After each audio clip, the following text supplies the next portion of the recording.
با سابسکرایب کردن کانال راوی کتاب ما را در تولید آثار بیشتر یاری کنید. کتابخانه صوتی راوی کتاب تقدیم می کند. همنوایی شبانه ارکستر چوبها، نوشته رضا قاسمی.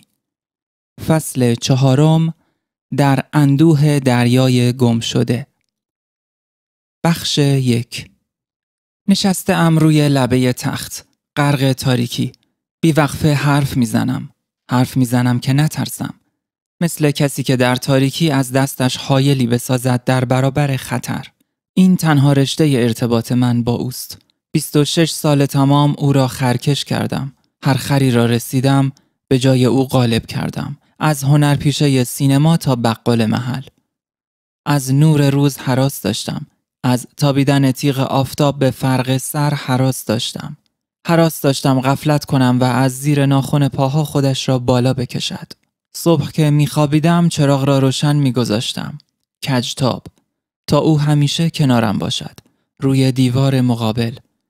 میدانستم این لگدها که به من میزند عاقبت از پا درم خواهد آورد. حالا هفته هاست نخوابیدم. بوی تند و زننده پیازداغ همراه با غبار گچ و خاک اره نفسم را بریده است. ریه‌هام تنگی می کند. میم الف ر که انگار مویش را آتش زده بودند 2 روز پیش آمد. تنها کسی که می توانست نجاتم بدهد. کاری کردم که او را برای همیشه از خودم برانم. گفتم برای چه آمدی؟ آن هم بعد از این همه سال. گفت بعد از 15 سال. گفتم بسیار خوب، بعد از 15 سال. گفت 6 سال است میخواهم بیایم، هر بار جلویم را گرفته اند. گفتم نپرسیدم چرا دیر آمدی. گفت آمدم ببینمت. گفتم خب مرا دیدی، غرق در گوه، چرا نمی روی؟ گفت باید ازت مراقبت کنم، داری خودت را نابود میکنی. گفتم آنچه مرا نابود میکند دیگری است. گفت میتوان میان دیگران تنها زیست. گفتم اجالتا این دیگرانند که وسط تنهایی من زندگی میکنند. گفت این دیگران را تنهایی تو به وسط معرکه کشیده است. گفتم آمده ای نصیحتم کنی؟ گفت آمده ام کمکت کنم. گفتم همه دارند کمکم میکنند. یکی صاحب وحی میشود، یکی میخواهد سطح مفید اتاقم را 2 برابر کند. یکی مویش را آتش میزنند. اگر میخواهی کمکم کنی برو و راحتم بگذار. رفت. در را نیمه باز گذاشت و رفت. کاش برمیگشت. چه خریتی. حالا چه کسی نعشه مرا برمی داشت. برگشت. به همان آرامی که رفته بود برگشت. نیم ساعت بعد که آستینش را بالا زده بود تا به اوضاع مغشوش اتاقها سر و سامانی بدهد، کارد آشپزخانه را برداشتم و سرش داد کشیدم که اگر نرود او را خواهم کشت. چه خریتی، با چه مصیبتی پیدایم کرده بود و من. گفت وقتی سرانجام رد پایت را به دست آوردم درنگ نکردم. پشت در هر سفارتخانه ای چندین شب خوابیدم و از پاسخ نامساعد دل سرد نشدم. اهمیتی نداشت چه کشوری به من ویزا بدهد. اروپا را وجب به وجب می شناخت. می دانست اروپا خاک متصل است. هر جا هم که آبی به آن حاشیه داده باشد کشتی هست. کشتی های آنقدر بزرگ که بتوان خاک متحرکش تلقی کرد. وقتی کنسول اتریش شبی را به یاد آورده بود که او در منزل سفیر ایتالیا پاها را برهنه کرده بود و نشسته بود کنار حوض و مثل یک پری دریایی در اندوه دریای گم شده آواز می‌خواند، بیدرنگ مهر سبز را روی مرکب فشار داده بود، چندین بار و به دقت، و گذرنامه را مهر کرده بود با همان وقت. گفت گویی حالا که داشت مرا به آب میانداخت میخواست مطمئن باشد لای صخره ای گیر نخواهم کرد. بعد کارت سفید رنگی را از روی میز برداشت. روی آن شماره تلفنی را نوشت و همراه گذرنامه به طرفم دراز کرد و گفت من 2 هفته دیگر برای گذراندن تعطیلات میروم به وین. اگر مشکلی پیش آمد میتوانید به من زنگ بزنید. از اتریش چند بار راه افتاده بود. اما هر بار دم مرز جلویش را گرفته بودند. تا از این بنبست راهی به بیرون پیدا کند چند سالی را آنجا مانده بود. گفت با هانریش ازدواج کردم. چاره دیگری نبود. باید هر طور شده گذرنامه ای دست و پا می کردم. پای پیاده رفته بود به ایتالیا. عاقبت روزی قدم زنان وارد کشتی شده بود. در خن کشتی خزیده بود لای قفس حیوانات. کشتی به بارسلون می رفت. از آنجا هم نتوانسته بود مرز را پشت سر بگذارد. سرانجام پای پیاده در برف و سرما 2 ماهی راه رفته بود تا از پیرنه خود را سرازیر کند به این طرف. گفت شب را ناچار بودم روی قله صبح کنم. برف همه جا را پوشانده بود. در آن سرما و تاریکی به هر زحمتی بود مقداری شاخ جمع کردم. وسط شکاف 2 تخت سنگ آتشی به پا کردم. شعله که بالا گرفت دیدم ماری چنبره زده است مقابلم. نمیخواستم بمیرم بی آنکه تو را ببینم. گفتم نکم از نیم. خواندم. نیشش را در کشید. خواندم. پلکهایش سنگین شد. دم من در مار گرفت. در تو نمیگیرد. کارد را که برداشتم بساطش را برچید. از پله ها که پایین میرفت نگاهم کرد. سرزنشم نکرد. غمگین نشد. نگاهم کرد و رفت. بخش 2. تمام دیشب باد می آمد. اتاق من تخت پاره ای بود در طوفان. صدای غژغژ خمیدن اسکلت چوبی ساختمان را به وضوح می شنیدم. گربه بندیکت بیوقفه صدا می کرد و هر از گاه صدای افتادن و شکستن چیزی پیچیده در صدای باد به چهره شب خط می زد. چند بار برخاسته بودم پنجره را ببندم، اما هر بار شعر شاعری گمنام مرا منصرف کرده بود. بیاید باد، بروبد این اتاق و کاغذها باد، و از این دریچه که دهان مرده است بر دیوار بلغزم در شب و بچرخم با سپاه یخبسته ستارگان. باد مثل دریایی وحشی موج برمی داشت و هر بار پیچیده در صدای افتادن و شکستن به در و دیوار سر می کوبید. فکر کردم باد پنجره اتاقم را با خود می برد و لبه بیرون زده شیشه پنجره اندکی دورتر گردن آبر نگونبختی را قطع می کند. شیشه خونالود روی آسفالت 1000 تکه می شود و سر بریده آبر تا جلوی در مغازه نانوایی غل می خورد. از تصور این منظر چنان به رعشه افتادم که بی اختیار به طرف پنجره خیز برداشتم. گویی این خیز تداوم همان رعشه بود که دایره‌هاش مثل دایره‌های سنگی افتاده در برکه از وحشت درون تا پای پنجره وسعت گرفته بود. پنجره قاب فلزی مستطیلی بود که به طرز ناشیانه‌ای با شیشه فرش شده بود و مثل بیشتر پنجره‌های اتاق‌های زیر شیروانی به طور عمودی حرکت می‌کرد. رو به آسمان باز می‌شد و رو به زمین بسته. مهار پنجره میله‌ای فلزی بود که به لبه آن وصل بود و 3 سوراخ به فواصل مساوی داشت و با قرار گرفتن این سوراخ‌ها روی زبانه فلزی کف پنجره میشد آن را به درجات مختلف باز گذاشت. پنجره اتاقم روی سوراخ وسط بود. وقتی میله را لمس کردم فکر شومی از خاطرم گذشت و مثل همیشه که تا از چیزی ترسیده ام همان به سرم آمده است، این بار هم تا میله را از داخل زبانه آزاد کردم، آن فکر شوم به فعلیت درآمد. باد مهیبی که در همان لحظه هجوم آورده بود مرا پس زد. پنجره را با لولا از جا کند و مثل کاغذی چرخان در هوا با خود برد. گویی آن زبانه نه مهار پنجره که ضامنی بود که آن اتفاق شوم را آزاد می کرد. به انتظار صدای تصادمی وحشتناک بی حرکت ایستادم. آبر نگونبخت که مرد مست بی خانمانی بود تلو تلو خوران در باد نزدیک می شد. پنجره همینطور که لبه شیشه اش از قاب بیرون زده بود در هوا می چرخید. 1000 بار سر مرد نگونبخت از تن جدا شد و 1000 بار صدای 1000 تکه شدن شیشه پنجره در سرم پیچید.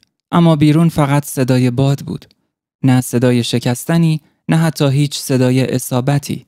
حالا گربه بندیکت هم که تا همین دقیقه پیش صدا می کرد خاموش بود. حیرت زده ایستادم وسط اتاق. گویی این نه شیشه و فلز که تکه‌ای ابریشم بود که باد با خود برد. شگفت زده خود را به پنجره نزدیک کردم. قاب پنجره حفره‌ای بود ظلمانی، دهان بیدندان هیولایی. خواستم سر را از پنجره بیرون کنم شاید چیزی ببینم، اما فکری ترسناک باعث شد خود را به سرعت پس بکشم.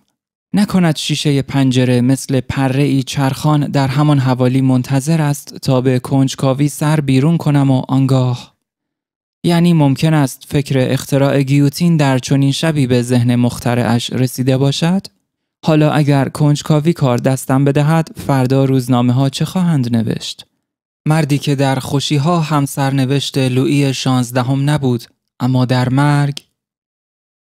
برگشتم روی تخت و در حالی که همچنان گوش تیز کرده بودم به یاد حرف پروفت افتادم. تخت من تخت شیطان بود و حوادث ناگواری در انتظارم. چه حادثه ای ناگوارتر از این که باد پنجره ات را ببرد و نفهمی به کجا. ما تا کجا مسئول اعمال خود هستیم. من میخواستم پنجره اتاقم را ببندم، اما طوفانی بی هنگام آن را از جا کند و با خود برد. حالا پنجره اتاق من سرنوشت مستقل خودش را دارد. ممکن است به جای قطع کردن سر عابر نگونبخت پایش را بشکند یا فقط به جراحتی سطحی اکتفا کند. اما این به معنای پایان هستی این عمل نیست. فرض کنیم در جایی فرود آید که هیچ عابری نیست.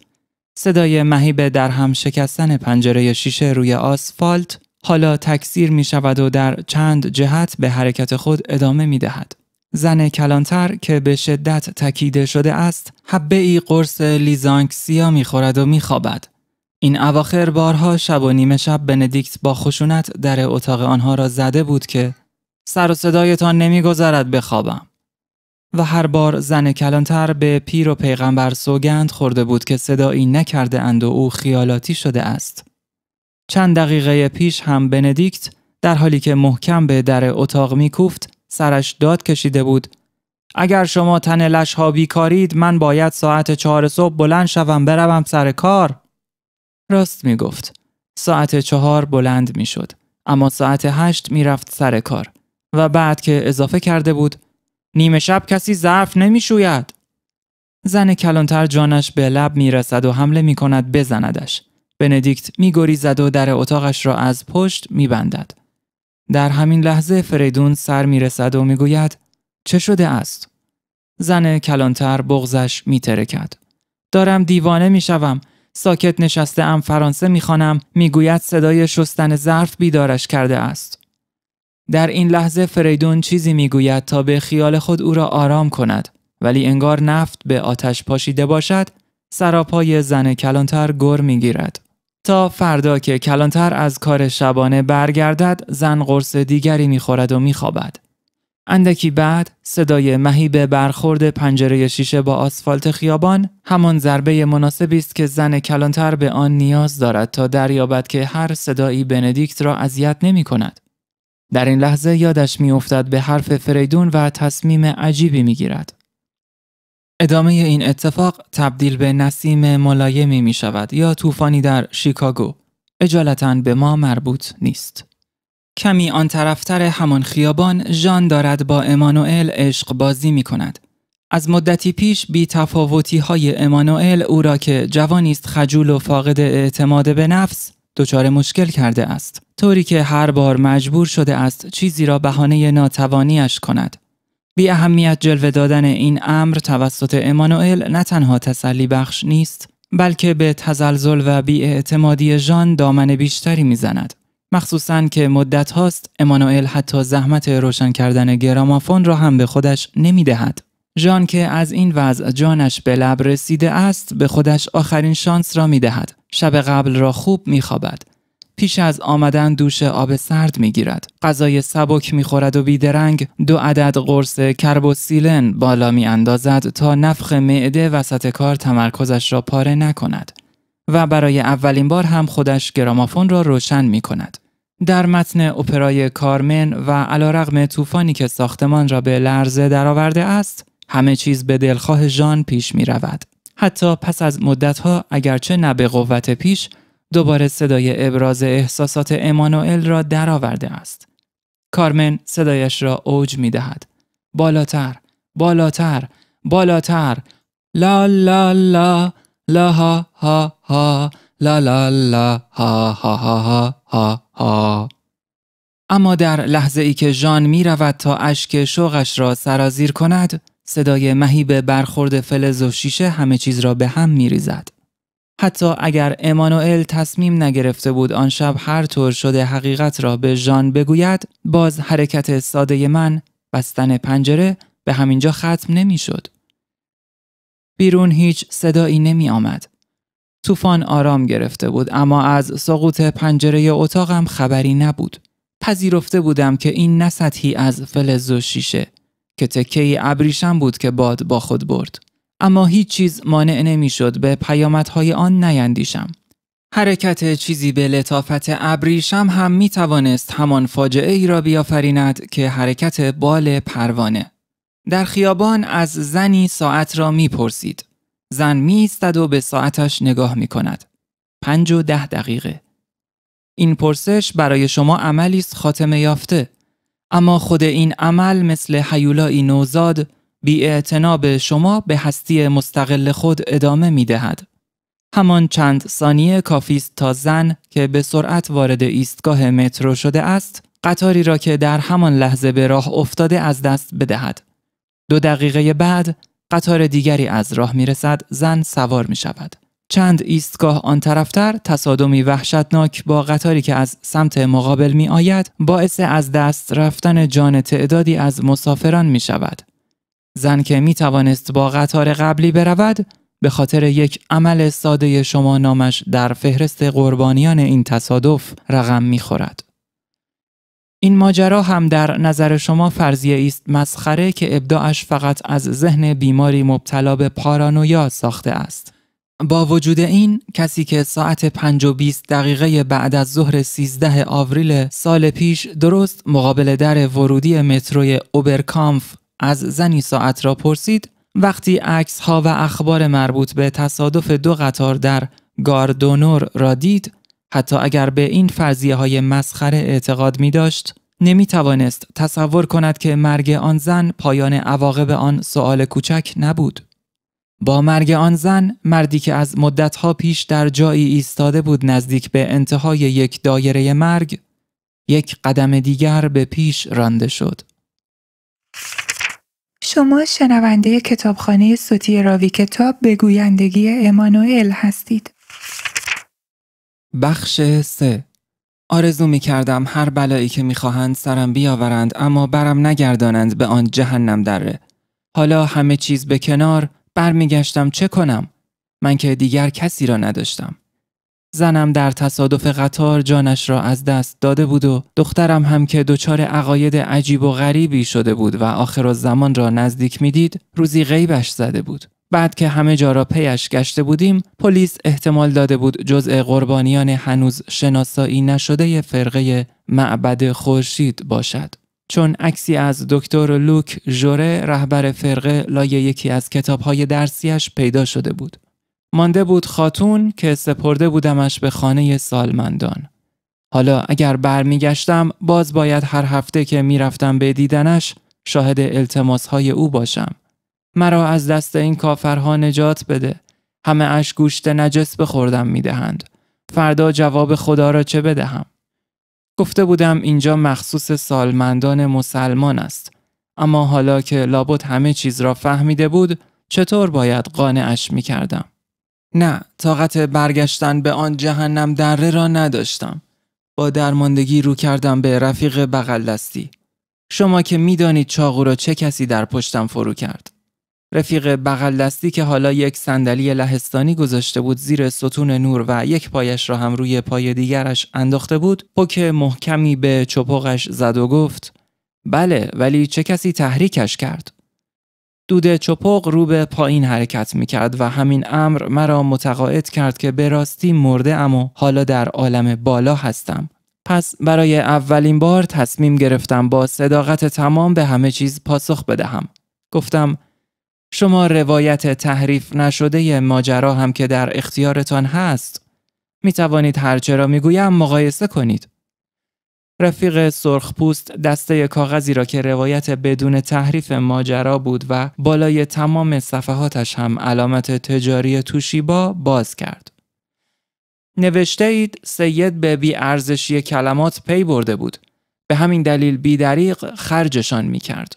او به یک چیز دیگر هم پی برده بود: فلاکت روحی و نیاز بیمارگونه آدم‌ها به شنیدن حرف‌های خوشایند و تمجیدهای بی‌مأخذ. شبی که رعنا پیشنهاد کرد کارهای سید را تایپ کند، رگ باریک زیر پلک چپ سید لرزید. مکسی کرد و گفت: چند صفحه بیشتر نیست. خودم نرم میزنم. و این را در حالی گفت که داشت میرفت. اما بلافاصله پشیمان شد و نیم ساعت دیگر هم ماند تا با گفتن حالا پیشنهادتان جدی بود؟ پاسخ مساعدش را بدهد و رعنا را با خودش ببرد. او به این مقدار زمان نیاز داشت تا همه حسابهایش را بکند و ببیند آیا با این اقدام جریحه دارم می کند یا نه. و در این صورت آیا خواهد توانست به نوعی بازی کند که انگار با این اقدام محبتی به من کرده است؟ مثل شبی که در یک مهمانی جسیکا دختر آمریکایی از او پرسید اهل کجا هستید؟ گفت قم. و این را طوری گفت که من که شاهد این گفتگو بودم طبعاً گمان کردم منظور همان قم است. شهر کوچک کویری زادگاهش.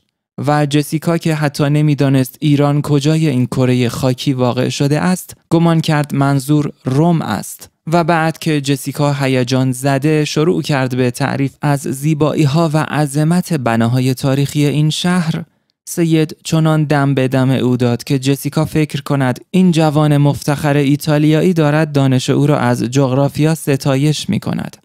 و من فکر کنم این جوان نازنین حتی در موردی به این کوچکی هم دلش نمی آید توی ذوق کسی بزند. بله، سید باید حساب می کرد که اگر میان من و رعنا ناچار به از دست دادن یکی است، کدام بهتر. آخر سید در وجود من هم چیز به درد بخوری پیدا کرده بود. آن تصنیف‌های خام دستانه ای را که گاه گاه می ساخت، باید یکی که تجربه این کار را داشت نظر می داد و راستوریسشان می کرد. جمع و تفریق سید درست بود، اما با همه تیزهوشی حساب یک چیز را نکرده بود: اینکه دیوار آن اتاقها از کاغذ هم نازکتر است و در اتاقی چسبیده به اتاق من کسی زندگی می کند که حسرت می خورد چرا وقتی زنش را در بغل آن لندهور فرنگی دید کار را به خدا حواله کرد و سرش را گوش تا گوش نبرید. پاسخ مساعدی که سید به رعنا داد ارتعاش صوتی ساده ای بود که میان لب و دندان او زاده شد و چند روز بعد هم در ادامه حرکت مستقلش تبدیل به چاقویی شد که نوک تهدیدش نصیب گلوی او شد و کمی بعد تیغه شکافنده اش تا دست نصیب من. رفیق بغل دستی سینه اش را صاف کرد و گفت: خب، در این روایت به اصطلاح تحریف نشده شما همه چیز را خراب کرده اید سر سید بیچاره. گفتم: ببینید آقای رفیق، درست است که او شبی که به پیشنهاد رعنا پاسخ مثبت داد میدانست که بین من و رعنا چیزی ترک برداشته، اما دامی که برای او پهن کرده بود بسیار ظریف‌تر از اینها بود. او میدانست که بهترین شیوه برای به دام آوردن زنان این است که هیچ شیوه‌ای به کار نبندد. او به تجربه دریافته بود که زنان دیوانه مردی هستند که در همان حال که با روی خوش از آنان پذیرایی می کند، وانمود کند که به آنها بی‌اعتناست. به خصوص که هنگام گفتگو هم مرد چیزهایی بگوید که زن احساس کند او به پنهانترین زوایای روحش دسترسی دارد. و سید به پنهانترین زوایای روح او دسترسی داشت.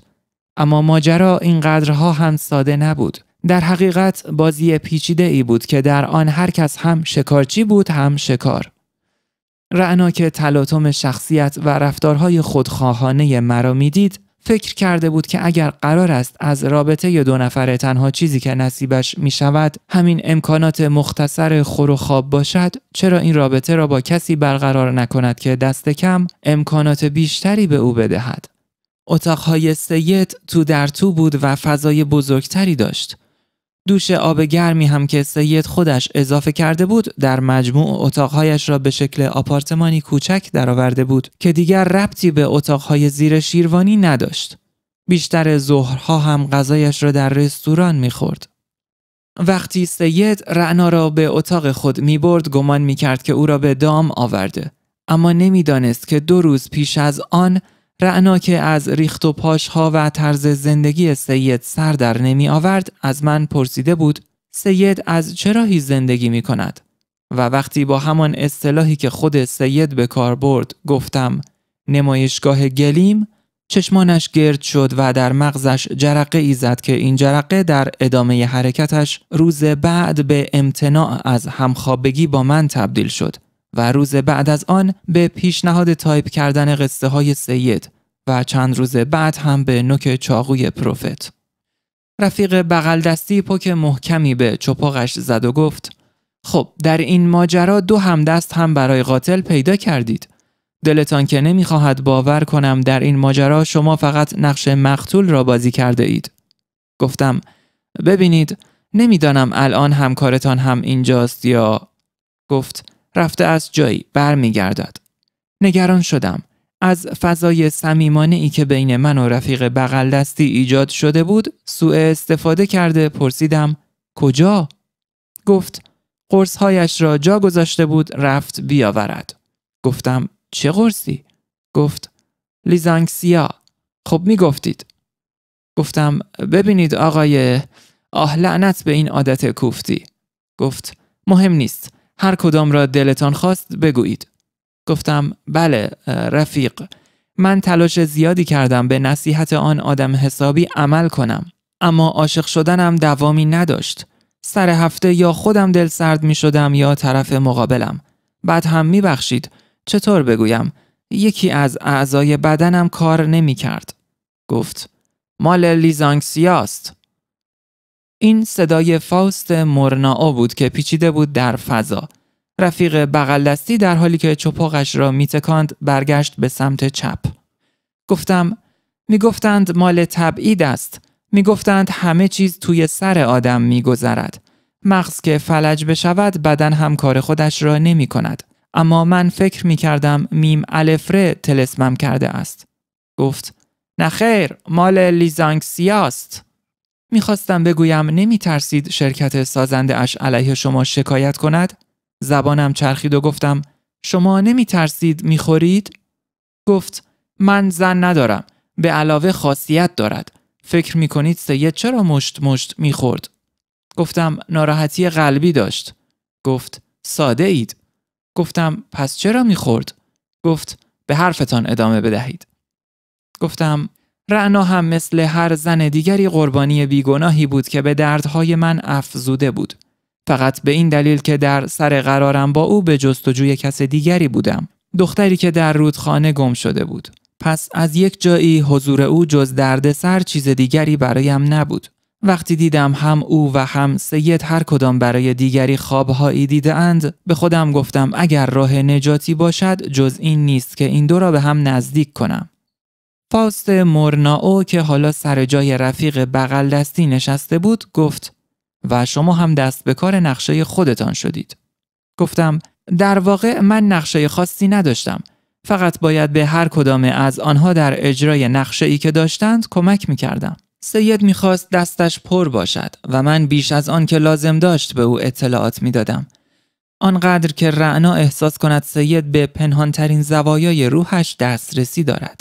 بعد هم برای آنکه سید را متقاعد کنم که بین من و رعنا دیگر رابطه ای نیست، قرارمان را به عمد سر کنسرت اینگرید گذاشتم. رعنا هم اگر تصمیم گرفت دیگر با من نخوابد به این امید بود که راه برای ارتباطش با سید هموار شود. من هم با دادن این خبر به سید خیلی زود این راه را برایش هموار کردم. روزی هم که در آشپزخانه به او پیشنهاد کمک کردم میدانستم که او بیشتر از فقدان یک گرمای انسانی است که رنج میبرد نه دوری سید. با رفتن سید و سوت و کور شدن طبقه برای او فرصتی پیش آمده بود تا گذشته را مرور کند و به اشتباهاتش پی ببرد. اما من به جای غنیمت شمردن فرصت سعی کردم به او تلقین کنم که رنج او از دوری سید است. بعد هم همه چیز را در مسیری هدایت کردم که آن 2 به هم برسند. گفت زیاد هم به خودتان امیدوار نباشید. شما می‌دانید در شب حمله وقتی رعنا رفت سید را تا منزل آنیس همراهی کند بین آنها چه گذشت؟ گفتم نه نمی‌دانم. گفت شما قضیه کمین کردن پروفت پشت در اتاق رعنا را باور کردید؟ گفتم یعنی حقیقت نداشت؟ گفت اگر یادتان باشد سید قبل از حرکت چند تایی لیزانگسیا زیر زبانش گذاشت. گفتم بله خب قلبش دوباره گرفته بود. گفت نه، قضیه حمله قلبی داستانی بود که اختراع کرده بود تا به زنش یا هر کس دیگری که لازم میشد تلقین کند که عمر او کوتاه است. گفتم این چه فایده ای برایش داشت؟ فاوست مورنائو پوزخندی زد و گفت چه فایده ای داشت؟ سپس در حالی که ادای حرکات آنیس را در می آورد اینطور ادامه داد. آه جوانه به این نازنینی، حیف که عمر کوتاهی دارد. حالا که اینطور است بهتر است مانع لذت بردن او از زندگی نشویم. گفتم یعنی تمام آن صحنه ها بازی بود؟ گفت یعنی شما نمیدانستید؟ گفتم خب شاید گاهی که لازم میشد از آن بهره برداری هم میکرد، ولی لیزانگسیا را برای چه میخورد؟ گفت شما برای چه میخوردید؟ گفتم اوایل برای رفع افسردگی، بعد که متوجه خواص دیگرش شدم وقتهایی میخوردم که قرار مهمی داشتم. گفت برای او همه قرارها مهم بودند، پس هر روز میخورد، آن هم مشت مشت. گفتم پس با این حساب او هم؟ گفت برای او یک چیز مهم بود، مغناطیس وجود. راست میگفت. یادم آمد به روزی که سید دفتر یادداشت‌های روزانه اش را جا گذاشته بود و من ناسپاس کنجکاو شروع کرده بودم به جاسوسی. آخر این جوان نازنین کلید یدکی اتاقش را به من داده بود تا برای گرفتن دوش مجبور نباشم مثل خیلی ها به استخر بروم یا حمام عمومی. در یکی از صفحات این دفتر به نقل از کتاب شیطان و دیگری اثر روزا سیگما نوشته بود در وجود هر کس کودکی است که تا پایان عمر با او میزید. کافیست چین و چروکی را که زمان برای گم کردن رد در چهره اشخاص به جا می نهد کنار بزنیم تا آن کودک خود را نشان بدهد. این یگانه راهی است برای آنکه مرعوب کسی هرچند بزرگتر از خود نشویم. یا اگر مایلید این تنها راه مرعوب کردن دیگری است. در یک کلام این یعنی مغناطیس وجود. و سید زیر آن اضافه کرده بود چین و چروک های صورت افشاگرند. باید به جستجوی وسیله ای بود که چهره را به ماسک بدل کند. و خط بعد شتاب زده اضافه کرده بود لیزانگسیا، لیزانگسیا. مرعوب وسعت اطلاعات فاوست مورنائو و رفیق بغل دستیش و شاد از تصمیم عاقلانه ام مبنی بر اعتراف پرداختم به موردی که حالا نگرانم کرده بود. شما همه‌اش زمان گذشته به کار میبرید. مگر بلایی سرش آمده است؟ گفت عمر کوتاهی داشت. گفتم پس دروغ نمی گفت. فاوست مورنائو به نقطه این نامعلوم خیره شد و گفت آنقدر مجذوب این فکر شد که در دامش افتاد. بعد در حالی که ادای حرکات سید را در می آورد اضافه کرد عمر کوتاه زندگی را سرشار می کند. گفتم و از چه مرد؟ گفت از حمله قلبی. شما شنونده کتابخانه صوتی راوی کتاب به گویندگی امانوئل هستید. بخش 4. تازه چشمانم گرم شده بود که صدای زجه های زنی مرا بیدار کرد. بیا پایین، بیا پایین، خواهش میکنم، خواهش میکنم. صبح کمی بعد از فریادهای گوش خراش اریک فرانسوا اشمیت و زوزه های دردناک گابیک، قمری ها دوباره آمده بودند. شب قبل باد پنجره اتاقم را با خود برده بود و این بار قمری ها که با شدت و عصبیتی بیش از پیش فریاد می زدند از پنجره داخل شده بودند و روی میز و ردیف کتاب ها راه می رفتند و گلویشان را پاره می کردند. اعدام باید گردد، اعدام باید گردد. چند قمری هم رفته بودند روی لبه سپایه نقاشی و یکی هم آمده بود روی دسته صندلی لهستانی رنگ و رو رفته ای که کنار در بود و حنجره اش را جر می داد.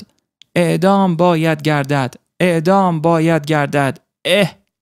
از وقتی که سرانجام کشف کرده بودم قمری ها با ریتم آن نغمه شوم چه می گویند، تحمل صدایشان برایم غیر ممکن شده بود. اوایل به خود می گفتم داری خیالاتی می شوی، در دام نیفت. پس کوشیده بودم به جای اعدام باید گردد کلمات دیگری را بشنوم. ابتدا به خود تلقین کرده بودم که میگویند بیدار باید گردد. اما خیلی زود منصرف شدم. چون گذشته از چفت نبودن مصوت‌های این جمله با ریتم نغمه قمری‌ها، خود این شعار بیشتر خواب را در چشمم می شکست. بعد به جستجوی جمله مناسبی رسیده بودم، به شعار ایجاد باید گردد. اما مصوت‌های این یکی هم چندان چفت نغمه ها نبود و بار دیگر ناامیدانه به این نتیجه رسیدم که قمری‌ها جز همان شعار شوم چیز دیگری نمیگویند. و حالا که آمده بودند درست بالای سرم، آنقدر حنجره هایشان را جر دادند که سرانجام شعاری به ذهنم رسید که هم چفت نغمه ها بود و هم معنای آزاردهنده این نداشت. اقدام باید گردد، اقدام باید گردد. اما باز هم خواب بر من حرام شد، چون همه اش از خودم میپرسیدم در چه موردی؟ قمری ها که رفته بودند سرم را آهسته از زیر پتو بیرون آورده بودم. روی میز روی کتاب‌ها و سراسر اتاق پر از فضله بود. بعد آن بالا روی ردیف کتاب‌های خاک گرفته چشمم به قمری پیری افتاده بود که همچنان نشسته بود. گردنش خم میان پرهاش و میلرزید. روی زمین کنار صندلی چیزی افتاده بود که در آن حالت معلق میان خواب و بیداری اهمیت نداده بودم. و حالا این صدای عجیب. مثلا امروز پس از مدت‌ها راهرو سکوت مطلق بود. بیا پایین، بیا پایین، خواهش میکنم. فکر کردم امانوئل است.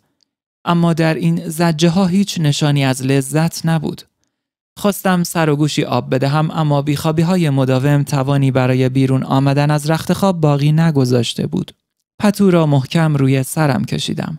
اما تکرار مداوم کلمه پایین کنجکاویم را تحریک می کرد. بیا پایین، بیا پایین، بیا دیگر لعنتی. از همان داخل رخت خواب و از خلال همان چند کلمه که با زجه و زاری ادا می شد کوشیدم ماجرا را حدس بزنم. اما صدا غریبه بود. کلمه ها محدود و خیال بازی من بی پایان. برخاستم. مثانه‌ام از مدتی پیش تیر می کشید.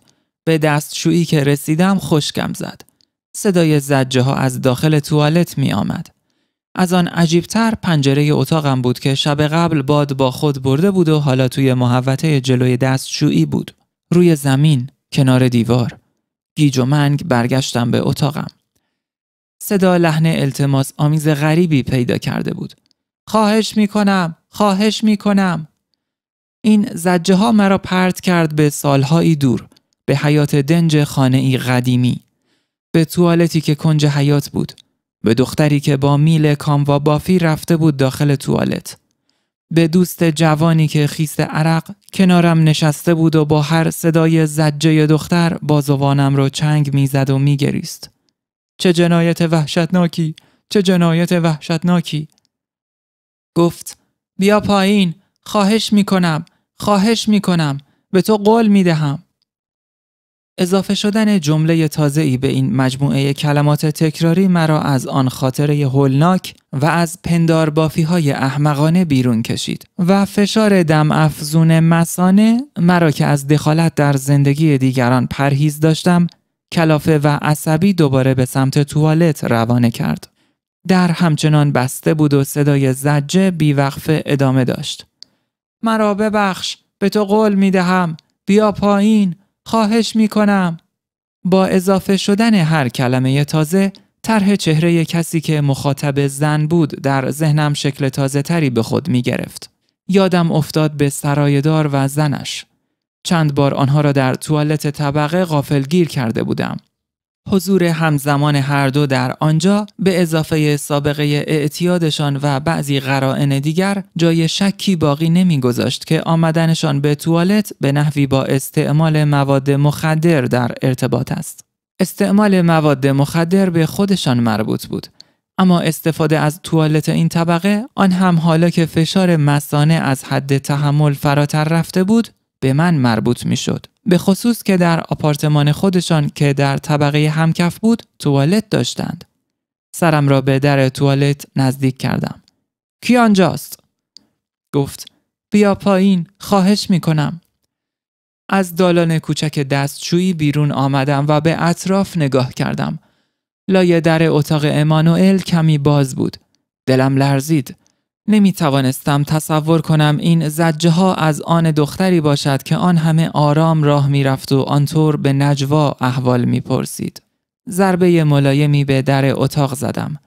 جیغ وحشتی بلند باعث شد برگردم و به سرعت دستگیره در توالت را بچرخانم. در باز نمی شد. چیزی پشت آن بود که نمی گذاشت. شانه‌ام را به در فشار دادم. از شکاف باریکی که پدید آمد زنی را دیدم که پشتش به من بود و با 2 دست پای کسی را چسبیده بود که باقی هیکلش از پنجره بیرون بود. پایان فصل 4. با سابسکرایب کردن کانال راوی کتاب ما را در تولید آثار بیشتر یاری کنید.